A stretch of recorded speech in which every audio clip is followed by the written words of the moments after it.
Basically, they wanted the sanctions lifted in their entirety, and we couldn't do that.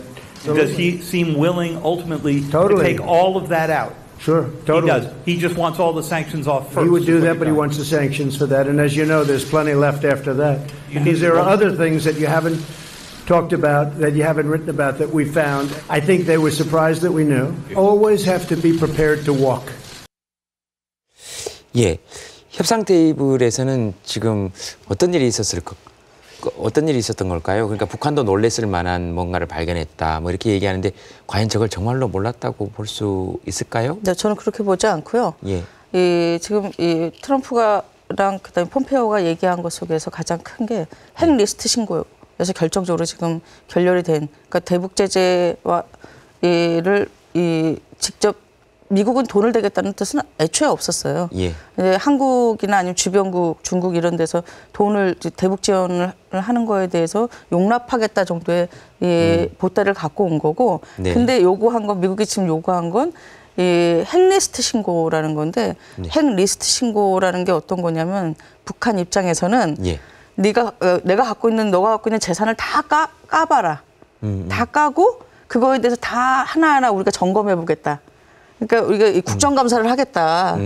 이런 태도가 이게 사실 핵리스트 신고라는 거거든요. 네. 그거는 또 사찰을 전제하는 거고. 근데 그러기에 오는 이 보상이라는 게 지금 이 트럼프가 나름대로 고민했던 거는 뭐 남한에서 뭐 금강산이나 아니면 뭐 개성공단 재개 그 정도 수준의 협상이라면 북한 입장에서는 그걸 받아들일 수가 없는 거죠. 왜냐하면 자신은 2005년 육자회담 했을 때 그때의 지위가 아니거든요.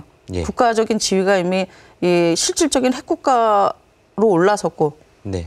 협상 국면에서 그렇게 지위가 향상된 상태고 자기 재산이 커졌는데 이 재산을 다 끌어내고 그 정도의 대가를 받겠다라는 거는 이제 용납할 수 없는 측면이 있었던 걸로 보여집니다. 저는 조금 다른 부분을 보고 싶어요.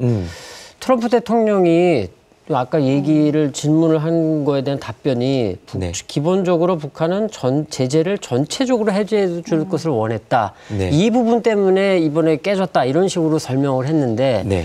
사실 북쪽도 제재가 단번에 해제될 수 있다라고 생각 안 하거든요.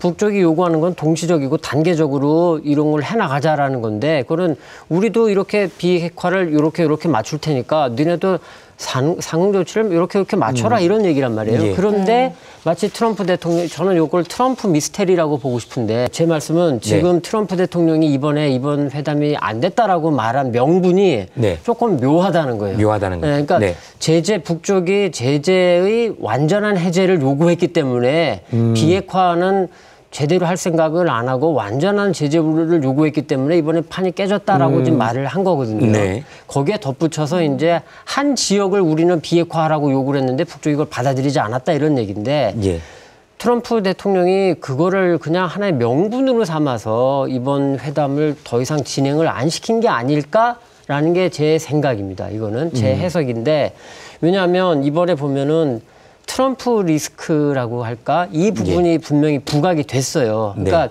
우리가 지난해 아까 우리 박영재 연구위원님이 잘 말씀해 주셨는데 지난해 상황이 굉장히 급반전되면서 트럼프가 한반도 평화에 굉장히 지금 좋은 영향을 미쳤기 때문에 우리는 기대를 했던 건데 사실 트럼프를 하나의 주식으로 보면 고위험 고수익주입니다. 굉장히 그렇죠.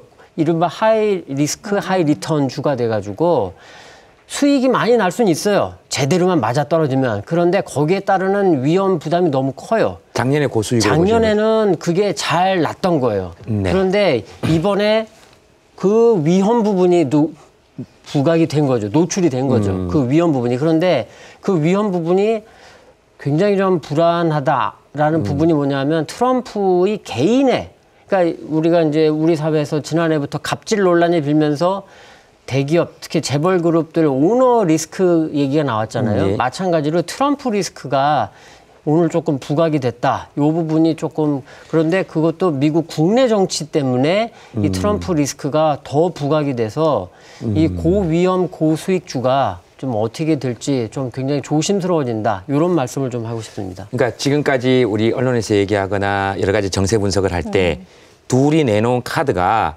그러니까 비핵화와 제재 완화 카드가 네. 형평에 맞느냐 맞지 않느냐를 결렬의 요인으로 봤는데 예를 들면 협조사님 아니, 깨진 게 그것도 그게 있을 아니라 수는 있지만 있을 수는 그런데 있지만 예를 들어서 이런 거죠.